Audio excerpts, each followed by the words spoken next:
बाकी हमरा एगो बात मन पर बना हमरा कहले ना सुहाग रात के दिनों आला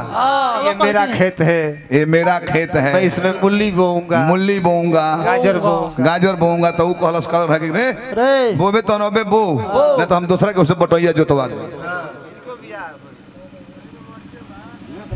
लाला जी बहुत बहुत पुरस्कार हमरा के फेर भेल बने हार्दिक प्रणाम ना हई हई हई नायका कुंवर जी 4 भाई नु हमें के कमलबास डबलबास लीलगणास घोपड़ास एगो मौगणास गुजर गइले आई मौगणास से भाईवा को लगे सूतस 8 बरिस का भी रहल है नदान आ सूतस उनका लगे उनकर बियाह शादी हो गेल तबो सूतल जोगिंदर छोड़ले ना सुहाग रात में कोइले जन्नी अब जाने कि उनकर भैया तो सुहाग रात मनाओ ना लेहले बाकी सूतस लोग हुए तो 9 बजे सूत जस तो 10 बजे से काम लगाओ सब। एक दिन सूतर ले 10 बजे तला इनकर भैया पटना से अइले अब हो अइले पटना से लीलावती ये लीलावती कमल बात सूत होइल बा सूती पड़े आओ घूमो तनी दे भाई गायत्री बागे कहल बात हवे कोनो सामान मांगो तो ना जाना कि ना भेटा है जहां कल ना तो जान जा कि उम्मीद में रह जल्दी भेटाए वाला बा काम महेश पड़े 500 रुपया दे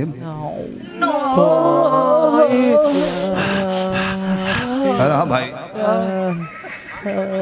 ई तो मेहरारू मरद के मनावती है दर्द में ई कितना कोहरता रे दर्द में वो तक सुहाग रात के दिन विधवा हो गेल बड़े लबवले लिपस्टिक घुमो 1000 दे मूड बनल बा एगो हार किन दे 8 लाख के कार किन दे कले कुंवर भाईवा आंख मिचते उठता रे लइकाई बुद्धि रहे कल के भैया 8 लाख पूंजी काहे के फसइबो तारा मौजे से नु काम बा हमरे गाड़ी मार ले को साइकिल किन दिया चल के 8 लाख काहे के फसइबो हमरे में व्यवस्था मान ले को साइकिल किन दिया 2000 के सेन रहले साइकिल वही पर प्याज ढोई इहो हम देखी हमारा बियाह में हम केहू ब्यास के सही ना बोलल रह ना कुंवर जी गोर ले गनई गावे तो कहनी कि तहार रोहन हम जानता नहीं गुर हथी तू ही कदब हसुर बन के कहले कि ठीक बा सवेरे गनई बन भइल आ हमार बियाह से विदाई भइल दुल्हन के संगे तो हमारा के कहल लो कि आज तो प्रोग्राम बा ब्यास जी नु हम टेंशन में बानी कि भाई सुहाग रात कैसे मनाएम हम भाई गांव से बियाह होत रहे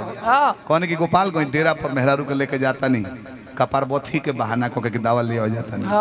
आ लेके गई नहीं जाके भीतरी से चैनल बंद कर देनी ताला मार देनी आ जे हम सुहाग दिन शुरू करता नहीं तले कुंवर जी पहुंचे तारे विदाई खातिर डेरा पर हे अभियंता खोला हाँ 5वां महीना जाने की 8-9 दिन बजत रहे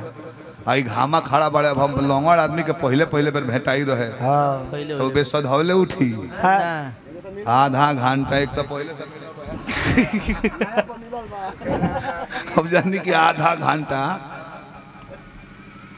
अभी तक खोला खोला विदाई करो अब बाहर नहीं खोला नहीं भैया प्रणाम हट मत बता नहीं आधा घंटा का करता ला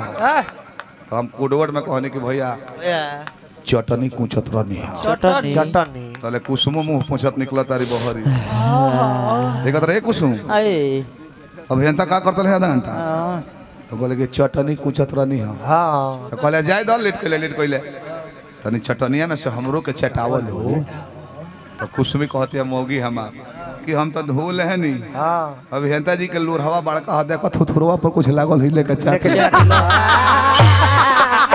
नारियल चटनी चटल कहले कि नमक ना डालम कहले नारियल वाला भूकल है एकदम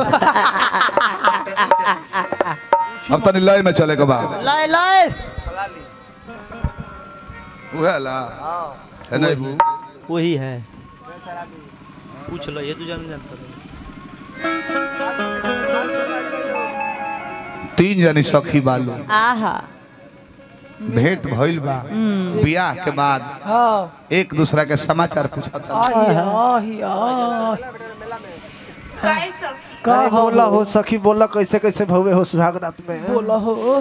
ई बतावा तू कैसे बाड़ू? अरे हम तो ठीक है बनी अपन कहो ना कैसे भौ मर्दा निमन त बानू। हमार तो ठीक है बापन कह का कहिए सखी? कह दो ई तू कहले कहाता हाँ ना बिना रहले रहाता। कह दो उनको कुछ सुने का मन कोइले बा कहे सखी हमर मजा आई हो ए सखी अब अपन दुख सुहाग कही। कह हमरा से कहलो नहीं के जा। हाँ अब बिना कहले रहलो नहीं के जा। हाँ तो उगील दे बतिया ढकचिए ना दे भल ठीक रही नहीं जरूर सखी। हाँ हमार मर्दा त निमने बा। लेकिन एके रहन ओकर ठीक नहीं। कौन का करता हो हमार मर्दा पियर करता। पिया कर हाँ ये सखी पहले पिंकियों का मर्दा पियत रहे देखी हो ना पीले रहे तो आधा घंटा झगड़ा करके सूत जाले सब अब पी ली है सब खेत जोत के काम लगा दिए भूला जाए कि कौना खेत में पानी हम 3-3 घंटा जान ले ली है सता मर्दा पियता पियता फिर ना कहतर के मत पूछे सखी वो कर रहन सैया शराबी आवेला रोज देर से रहन पूरन काबू धोइले बा फेर से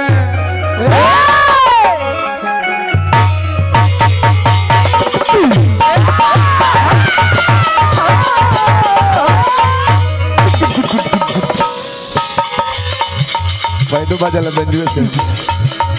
सैया शराबी आवेला रोज देर रहन पूरन काबू धोइले बा फेर अपनौले बनाया टेक्निक अपनौले बनाया टेक्निक देख दिमाग फाटता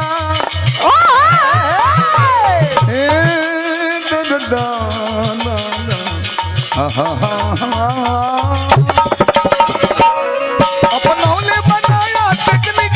अपनौले बनाया टेक्निक देख दिमाग फाटता सैनिटाइजर लगा के बोला मुआ हमार लिप्स जाता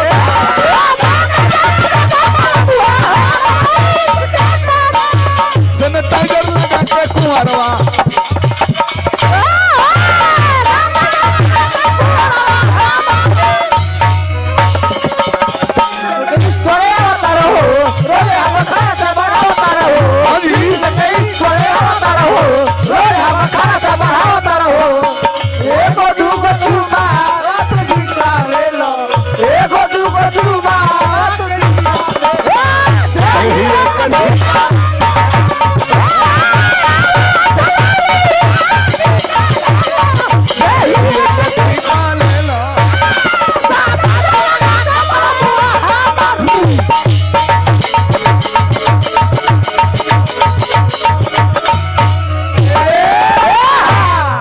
मनावत होकबू एक अंतर कह सुनी कि कतनो मनाई बाकी मनला ना बतिया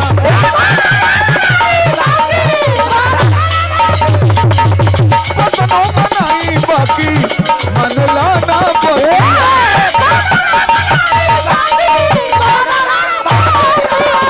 अपना नियर रखले बावे 5 गो संहति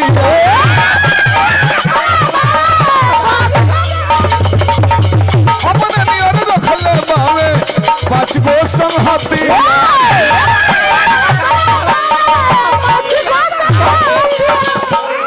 पियला में सगरे पैसा पियला में सगरे पैसा चिखना में बाटता सैनिटाइजर लगा के सैया लिप्स जाता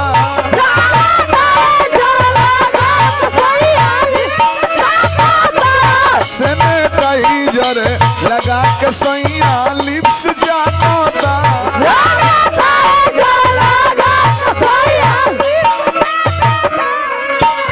ओठ चाटू रे सैया ओठ चाटू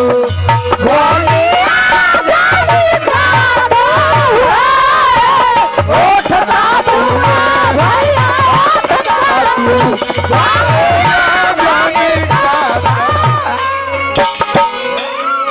100 रुपया दिले बने पुरस्कार दूल्हे राजा के के बानी चाचा जी भोला दानी बनौला रहे दुल्हा दुल्हन के उज्जवल गोल्डन भविष्य होके यह शुभकामना करब जा और बा तो पियला में घंटन भर बात बतियावेला करेला ना काम कुछ खाली तड़पावेला पियला में घंटन भर बात बतियावेला करेला ना काम कुछ खाली तड़पावेला